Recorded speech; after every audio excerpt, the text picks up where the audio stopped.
The Galactic Culinary Summit had never seen anything quite like this. Chef Zixthera stood at the center of the grand exhibition hall, all four of his crystalline arms gesturing dramatically as he addressed the assembled crowd of she critics, diplomats and food enthusiasts from across the known galaxy. His chitinous exoskeleton gleamed under the bioluminescent chandeliers, and his compound eyes sparkled with absolute confidence. For 3 centuries, Zixthera announced, his translator rendering his clicks and whistles into perfect galactic standard, I have consumed every known toxin, poison, and hazardous compound in the galaxy. My Vrathari physiology is impervious. It is simply impossible to poison me. The crowd murmured appreciatively. The Vrathari were legendary for their iron constitutions, literally. Their biology could process heavy metals, radioactive isotopes, and compounds that would kill most species instantly. Zixthera had built an empire on this reputation, traveling to the most dangerous worlds and consuming their deadliest delicacies for entertainment. Anna Chen stood near the back of the hall, her arms crossed, a slight smile playing at the corners of her mouth.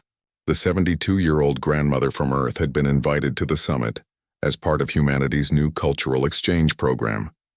Beside her, her grandson Louis shifted uncomfortably in his formal attire. Grandma, Louis whispered, please don't do anything crazy. Anna patted his arm. Who, me? Louis knew that tone. He'd heard it right before she'd accidentally won the church bake-off 3 years running, despite Pastor Mike's wife's increasingly desperate attempts to dethrone her. He'd heard it before she'd somehow convinced the entire neighborhood to replant their gardens following her suggestions. That tone meant trouble. Ladies, gentlemen and honored beings, Zixthera continued, I invite any challenger to attempt the impossible.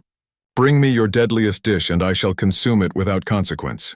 The prize, 1 million galactic credits and the title of Master Chef of the Galaxy. Anna's hand shot up. The crowd parted as she made her way forward, a small thermal container clutched in her hands. Zixthera's compound eyes focused on her with something approaching amusement. A human. He clicked with laughter. Your species has only just joined the galactic community. What could you possibly... I brought a casserole, Anna said simply, setting the container on the judging table. The word didn't translate properly. The Vrathari chef's translator cycled through several attempts before settling on layered nutritional amalgamation, which didn't capture the essence at all. Louis pushed through the crowd, his face pale. Grandma, is that... Hush, dear. Anna smiled sweetly at Zixthera. I call it my everything casserole. It's a family recipe. Zixthera examined the dish with all 4 eyes as Anna removed the lid. The smell, if it could be called that, hit the crowd like a physical wave. Several methane breathers retreated immediately. A crystalline delicate surface cracked slightly. The casserole was a bubbling, iridescent mass that seemed to shift colors under the light. Steam rose from its surface in patterns that almost looked deliberate. The base, Anna explained cheerfully, is a traditional green bean casserole, but I've made some modifications. I added Swedish surströmming, that's fermented herring, some hakal from Iceland, fermented shark, a generous helping of durian fruit, century eggs from China, casu marzu from Sardinia, that's cheese with live insect larvae, some fugu liver, that's the poisonous parts of the pufferfish, a Carolina Reaper pepper reduction, and just a touch of Vegemite for saltiness. The crowd had gone silent. Even the translator AI seemed to hesitate before processing her words. That's not all, Anna continued, her grandmother's smile never wavering. The green beans were from my garden. I use a very special fertilizer mix. The cream soup base includes milk from several sources that probably shouldn't be mixed. And the fried onion topping? Well, I may have accidentally used some onions that were growing in that corner of the garden, where we had that minor fuel leak last year. Louis had gone from pale to green. Grandma, you didn't. And, Anna added, reaching into her pocket, I brought antibiotics. For after. Zixthera's confidence hadn't wavered. Madam, I appreciate your creativity, but I have consumed the flesh of Andromedian deathworms, dined on plutonian radiation cores, and snacked on the crystallized neural toxins of... Are you going to eat it or talk about it? Anna asked. The challenge hung in the air. Zixthera picked up a utensil, scooped a generous portion of the casserole and brought it to his mandibles. The crowd held its collective breath. He swallowed. For a moment, nothing happened. Zixthera's expression was triumphant. He turned to the crowd, all four arms raised in victory, and then his exoskeleton changed color.